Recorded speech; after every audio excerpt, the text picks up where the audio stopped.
HDFC bank जो कि banking sector में काफ़ी अच्छा वेटेज रखता है निफ्टी बैंक निफ्टी में। तो दोस्तों इस कंपनी या फिर आप कह सकते हैं इस बैंक का जो है यहाँ पे हमें रिज़ल्ट आता हुआ देखने को मिल जाता है। ठीक है, तो बैंक का रिज़ल्ट आया है, उसे पढ़ते हैं कि क्या इस बार क्या अपडेट हुई है, कुछ प्रॉफिट हुआ है या फिर लॉस हुआ है। ठीक है, तो एचडीएफसी में फ्राइडे को जो क्लोजिंग थी ये क्लोजिंग थी। ठीक है, अब जल्दी से कोई भी बिना टाइम वेस्ट करे हम यहाँ रिज़ल्ट पे चलते हैं।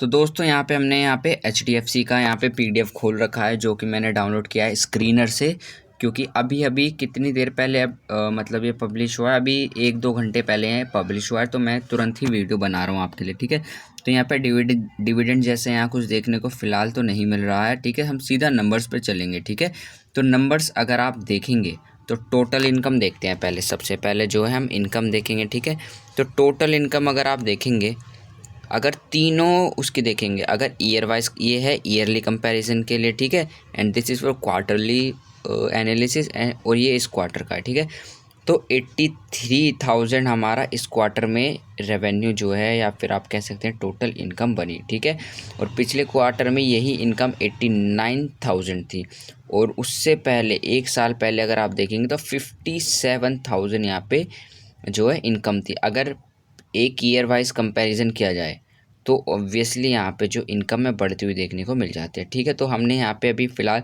इनकम का कंपैरिजन किया है। तो इनकम तो कुछ नहीं होती है, क्योंकि इसमें टैक्सेस लगते हैं, एक्सपेंस लगते हैं, सब कुछ लगता है। वो सब जब हम हटा देंगे तो जैसे आप यहाँ देखेंगे इंटरेस्ट हो गया, ठीक है, सारा एक्सपेंडिचर हम यहाँ पे जब हटा देंगे, ठीक है, profit before tax after tax, जो फिर हमारा जो लास्ट में जो प्रॉफिट बच के आता है, अगर आप ये देखेंगे क्योंकि टैक्स वैक्स भी जाता है, तो कंपनी का जो नेट प्रॉफिट है फॉर द पीरियड, मतलब इस साल का ये जो क्वार्टर का प्रॉफिट है वो क्या है, 16,174।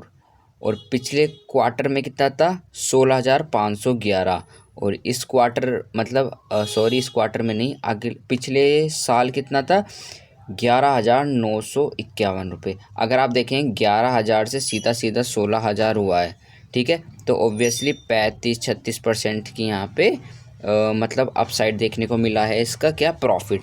ठीक है, तो एचडीएफसी का प्रॉफिट हमें 1 साल अगर हम ईयर ऑन ईयर कंपैरिजन करेंगे तो 35%, जो कि काफ़ी ज़्यादा है। क्योंकि अभी जैसे कि आईटी सेक्टर के रिजल्ट आ रहे थे ना, तो टीसीएस ने सिर्फ 9% का प्रॉफिट ईयर ऑन ईयर दिया था। कल परसों इन्फोसिस का आया था, उसने कितने का दिया था, सिर्फ और सिर्फ 7 या 6% का।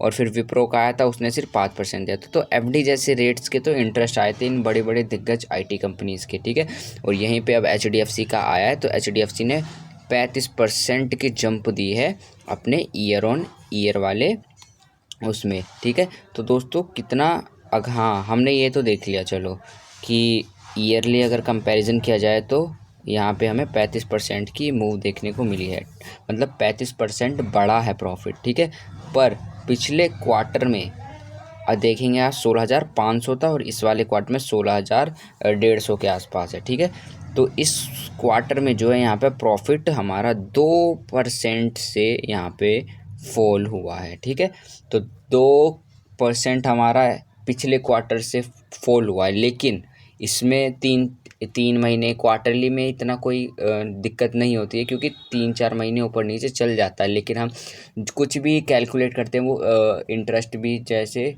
जैसे हम बैंक की एफडी या ये सब देखते हैं, तो ब्याज व्याज सब कुछ हम चेक करते हैं in the basis of year. तो हम ईयरली अगर कंपैरिजन करते हैं तो ट्रूली यहाँ पे हमें देखने को मिल रहा है कि 35% की जंप मिली है। हाँ, कि यहाँ पे अगर हम देखें तो 2% का फॉल भी हुआ है, पर वो क्वार्टर वाइज हुआ है, ईयरली वाइज नहीं हुआ। तो ईयर में अगर देखा जाए तो कंपनी ने 35% की यहाँ पे ग्रोथ करी है। ठीक है, तो ये काफ़ी अच्छा रिजल्ट, मुझे तो काफ़ी अच्छा लगा ये क्वार्टर रिजल्ट किसका, एचडीएफसी बैंक का। अब देखना ये मंडे को कैसा बिहेव करता है इसका शेयर। और रिलायंस का भी रिजल्ट आ गया, रिलायंस में इस बार जो हमें प्रॉफिट थोड़ा फॉल होता हुआ देखने को मिला है। तो दोस्तों देखते हैं मंडे में क्या शो करता है मार्केट। तो दोस्तों धन्यवाद आप सबके लिए, ऐसे कंटेंट हम लाते रहेंगे। Please subscribe this video.